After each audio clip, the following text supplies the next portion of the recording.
الناس اللي متابعة كأس العالم في قطر عارفة ان قطر انشأت 8 ملاعب عشان تستضيف مباريات البطولة عندهم. طب ليه قطر هتفكك الملاعب دي بعد ما البطولة تخلص؟ بس الأول تعال نعرف إيه هي الملاعب دي. والملاعب دي زي ملعب البيت واستاد لوسيل وملعب المدينة التعليمية وملعب الجنوب وملعب أحمد بن علي وملعب السمامة وملعب خليفة الدولي واستاد 974. والملاعب دي تم إنشائها على سنين كتير جدا وتصرف عليها مليارات الدولارات. لكن لما تسمع إن قطر هتفكك معظم الملاعب دي بعد انتهاء البطولة فأنت محتاج تعرف ليه. طب هي ليه قطر أصلا هتعمل كده؟ ومواد البناء اللي الملاعب دي اتبنت بيها هتروح فين؟ كل الأسئلة دي هجاوبك عليها في الفيديو ده. أهلا بيكم في قناة عداء وده فيديو جديد.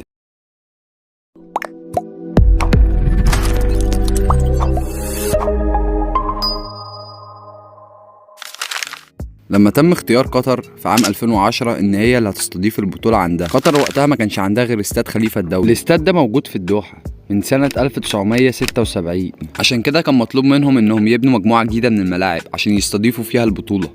وفعلا قطر قدرت انها تبني 7 ملاعب في الكام سنة دول، وكمان طورت استاد خليفة الدولي. بس قبل ما يبنوا الملاعب دي كان في مشكلة مقابلاهم، والمشكلة هي ان قطر مساحتها صغيرة جدا، ومساحة قطر هي 11570 كيلو متر مربع، وسكان قطر حوالي 3 مليون. فمش منطقي ان هم يكون عندهم 8 ملاعب، لان الملاعب دي محدش هيستخدمها بعد كده، ولان البطولة هتستمر ل 28 يوم بس.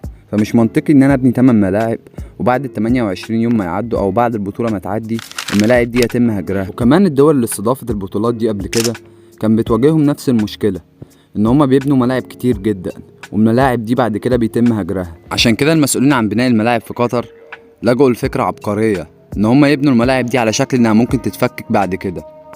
واول ملعب معانا وهو ملعب لوسيل، واللي يعتبر اكبر ملعب في الملاعب ال8. وملعب لوسيل بيتسع ل 80,000 متفرج، ونهائي كاس العالم هيبقى في ملعب لوسيل، وده هيتم ازالة المقاعد بتاعته، والطبقة العلوية دي هتتحول لوحدات سكنية، والاجزاء السفلية هتتحول لمرافق زي مستشفيات، مدارس، جامعات، نوادي. اما الهيكل الخارجي هيفضل زي ما هو عشان يعني يبقى ذكرى للمونديال. اما استاد المدينة التعليمية واللي بحكم ان هو مبني حوالين جامعات ومدارس، وعشان كده الحكومة هتهديه للفرق اللي بتبقى في الجامعات. اما ملعب 974 والملعب ده من اغرب الملاعب اللي هتسمع انها اتبنت بالطريقة دي. الملعب بالكامل مبني من حاويات الشحن، والملعب ده اتبنى ب 974 كونتينر بطريقة هندسية ومحطوطين جنب بعض، ويمكن ده السبب اللي خلاهم يسموا الملعب 974. وكمان الكود الدولي بتاع الاتصال بتاع قطر هو 974. وبعد انتهاء الماتشات وبعد انتهاء كأس العالم هيتم تفكيك الحاويات دي وهيتم استخدامها تاني. اما استاد البيت واللي يعتبر اكبر تاني ملعب في الملاعب ال8، والملعب ده بيتسع ل 68,000 متفرج، واللي مبني على شكل خيمة كبيرة مغطية الملعب بالكامل. طبعا بعد ما البطولة تخلص هيقللوا عدد المقاعد في الاستاد ل 32,000 مقعد.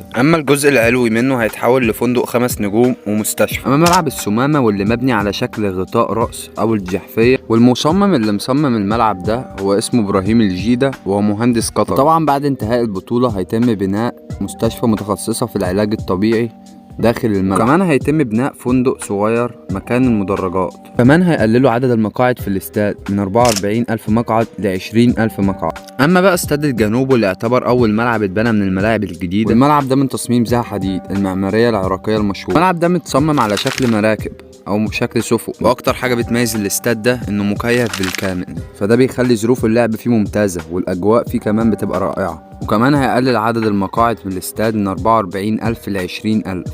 اما بقى ملعب احمد بن علي واللي موجود في منطقه الافاعي، طبعا بعد انتهاء كاس العالم هيكون الملعب ده مقر لنادي الريان الرياضي، ده طبعا بعد ما يقللوا عدد المقاعد من 45,000 ل 20,000 مقعد. واخيرا وليس اخرا استاد خليفة الدولي، والاستاد ده موجود في الدوحة، وده الاستاد الوحيد اللي قطر هتسيبه زي ما هو، مش هيقللوا عدد المقاعد بتاعته ولا هيفككوا منه اي حاجة، وده لانه استضاف فعاليات رياضية تاريخية. والاستاد ده تم اطلاقه سنة 1976. وبس كده يكون الفيديو بتاعنا خلص.